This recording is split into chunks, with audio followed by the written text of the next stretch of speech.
Hindi daw siya pwedeng ilagay sa incubator dahil hindi daw kakayanin ng edad niya. Hindi rin namin mapainom sa kanya ang binili ng asawa ko na gatas dahil hindi daw makakayanan ng bata. Tawagin na lang natin siya sa kanyang tunay na pangalan at ang ikukwento niya ay tungkol sa kung paano siya nagbuntis ng sobrang selan. Si Cha ay 25 years old at 2 taon na silang kasal ng kanyang asawa. Umaga ng December 25, 2023, gumamit siya ng pregnancy test pagkagising niya dahil ang sabi daw nila sa umaga daw yun dapat ginagamit. Sobrang excited si Cha dahil gustong-gusto ng asawa niya na siya ay magbuntis kaya pikit mata niyang pinataka ng pregnancy test. At pagmulat ng kanyang mata naging positibo ang resulta kaya tuwang-tuwa siya at bandang alas 7 naman ng umaga dumating ang kanyang asawa kaya ipinakita niya agad ang resulta. Kaya bigla na lang napatanong ang kanyang asawa sabay sabing totoo ba yan at sabay yakap naman kay Cha. January 9, 2024 nagpa-schedule na sila ng ultrasound at mga laboratory at yun ang unang beses na narinig ni Cha ang heartbeat ng kanyang anak. Gusto niya sanang videohan para makita at marinig din ng kanyang asawa pero bawal sa loob ng clinic. Kaya picture na lang ang nakita ng kanyang asawa pero tuwan-tuwa pa rin siya hanggang siya ay nasa stage na ng paglilihi. Sobrang naging masela ni Cha ni ayaw niya makaamoy ng mabaho sa mga niluluto naman ayaw niya makaamoy ng ginigisang bawang at sibuyas. Naging mapili din siya sa kanyang mga kinakain pero lahat naman ng kanyang cravings ay binibili ng kanyang asawa. At kahit may trabaho pa ang kanyang asawa ay umuuwi siya para hatiran lang ng pagkain si Cha. Dahil asawa niya talaga ang nakatoka sa pagluluto at si Cha naman ang gumagawa ng mga gawaing bahay. Pero dahil buntis siya ay hindi na rin siya pinaglaban ng kanyang asawa at inalagaan siya ng husto dahil every 2 weeks ang check-up niya. Mag-aapat na buwan na ang tiyan ni Cha nang matapos ang kanyang paglilihi ng isang gabi bigla na lang sumakit at nanigas ang kanyang tiyan. Dinala siya ng kanyang asawa sa ospital dahil hindi rin matigil ang kanyang pagsusuka at lahat naman ng utos ng kanilang OB ay sinunod nila. Kasabay nun ay nagpatest din siya ng mga laboratory at niresitahan sila ng doktor ng mga pampakapit ng bata at mga vitamins. Kada bili ng kanyang asawa ay umaabot ng 3,000 piso mahigit pa pero hindi pa nila nabibili lahat ng gamot dahil sobrang dami ng kanyang iniinom. Makalipas na ang ilang linggo ay nagdesisyon ng kanyang asawa na pauwiin na lang siya sa probinsya dahil kasalukuyan silang nakatira sa Maynila. Dahil ang pinag-aalala ng kanyang asawa ay baka bigla siyang atakihin ng sakit ng tiyan at wala siyang kasama sa bahay. April 9, 2024, mag-aanim na buwan na ang kanyang tiyan at tumuloy muna siya sa bahay ng kanyang nanay. Pero pagdating niya sa probinsya ay halos 2 araw pa lang ay inatake na naman siya ng matinding sakit ng tiyan na halos hindi niya kayang hawakan. At ang nakasanayan nila sa probinsya ay kailangang hilutin kapag nagbubuntis at dahil tita niya ay manghihilot ay hinilot nga si Cha. At kahit masakit ang pagkakahilot ay tiniis lang ni Cha dahil breech pa si baby nung huli niyang ultrasound. At noong mga sumunod na araw ay sobrang sakit pa rin ang kanyang tiyan, hindi na siya halos makalakad at makatayo pero pinipilit niya lang dahil kailangan niyang pumunta ng banyo. April 13, 2024, dinala siya ng nanay niya sa ospital at 3 araw silang nandun. At noong nakalabas na sila ng ospital ay medyo naging maayos ang pakiramdam niya, hindi na masyadong masakit ang kanyang tiyan dahil lahat ng nireseta ng doktor ay binili nila. Tuwing umaga ay naglalakad din si Cha kaya medyo naging okay na talaga ang kanyang pakiramdam at palagi din siya nagdadasal kay Allah na sana ay palagi silang gabayan at ilayo sila sa kahit anong kapahamakan. Sobrang init ng panahon nung siya ay nagbubuntis at kahit 2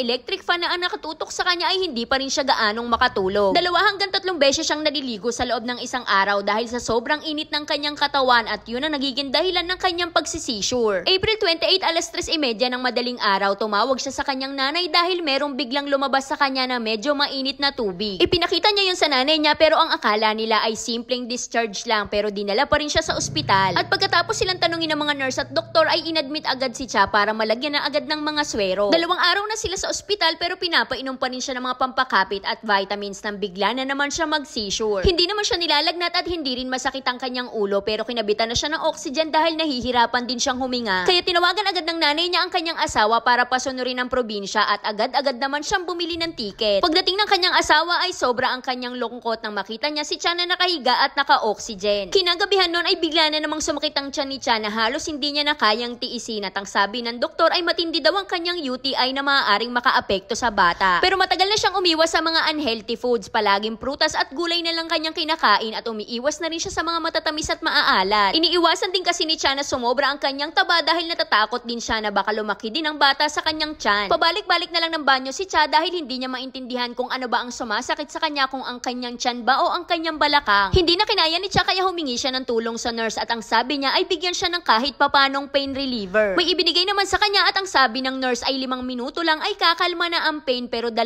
minuto pa lang ang nakalipas ay naramdaman na ni Cha na para siyang naiire. Hindi naman umiri si Cha pero kusa niyang naramdaman na lumabas na ang ulo ng kanyang anak. Tumawag ng nurse ang nanay ni Cha at may lumapit sa kanya na 4 o 5 mga nurse. Hanggang sa nakita ng mga nurse na lumabas na ang ulo ng bata kaya tiniklop nila ang dalawang hita ni Cha at sinabing wag na wag siyang iire. Nagsitakbuhan din ang iba pang nurse na papalapit sa kanya pero kusa talagang lumabas ang kanyang bata habang siya ay nasa ward pa lang. Dahil wala silang kamalay-malay na lalabas na ang kanyang anak kaya tinanong niya ang mga nurse na nag-aasikaso sa kanya kung may heartbeat pa ba. At ang sabi naman ng mga nurse ay meron daw heartbeat pero nagtataka si Cha kung bakit hindi niya nararamdaman ang paggalaw ng kanyang anak. Wala man lang daw nagsabi sa kanya na may tsansa na lalabas ang kanyang anak hanggang siya ay dinala na sa delivery room. Halos wala na ring mamalayan si Cha kaya ginising na lang siya ng doktor kaya napatanong naman si Cha sa kanya kung buhay pa ba ang kanyang anak. Sabay paliwanag naman sa kanya ng doktor kung ano ang pwedeng mangyari o pwedeng hindi na mabuhay ang bata. Dahil sobrang dami niyang komplikasyon at hindi rin siya pwedeng ilagay sa incubator dahil hindi pa raw kakayanin ng edad niya. 24 weeks at 6 days lang ang anak ni Cha pero lumaban pa rin siya kahit oxygen lang ang nakakabit sa kanya. Binilhan pa rin naman siya ng gatas ng kanyang asawa pero ang sabi ng doktor ay hindi daw nila pwedeng ipainom yon dahil hindi daw makakayanan ng bata. Ginawa naman nila ang lahat para maisalba ang kanyang anak pero sobrang sakit lang talaga mawalan ng anak. 4 na buwan na ang nakalipas simula ng pumanaw ang anak nila pero binabangungot pa rin palagi si Cha dahil palagi niya pa rin sinisisi ang kanyang sarili pero ang sabi ng kanyang asawa ay wala namang may kasalanan, baka yun lang talaga ang nakatadhana. Walang magulang na may gustong mawala ng anak, baka hindi lang talaga siya nakalaan para sa atin. Kaya sana po ay mabigyan niyo ko ng payo na kahit anong makakapagpaluwag sa nararamdaman ko. Pakireplyan na lang po ako kapag nabasa niyo na to dahil magbabasa din po ako ng mga comments galing sa mga tagapakinig niyo. Kaya hanggang dito na lang Ate Charis. Alam niyo parang mga ganitong senaryo lang talaga yung hindi ko kayang bigyan ng payo kasi kahit ako nung ganito yung pinagdaanan ko, hindi ko rin alam gagawin ko eh. Hindi po ako nawalan ng anak pero nung namatay yung tatay ko, halos hindi ko rin talaga kaya. At ang ginawa ko kasi noon ay nanood ako ng mga videos na makakatulong sa akin para tanggapin. Kasi kahit sino makausap ko noon eh, dahil gusto ko din i-share yung nararamdaman kong lungkot para kahit papano mabawasan. Pero ang palagi lang nila sa akin sinasabi ay kaya mo yan, okay lang yan. Hindi ko lang masabi, hindi ko nga kaya, bobo kay.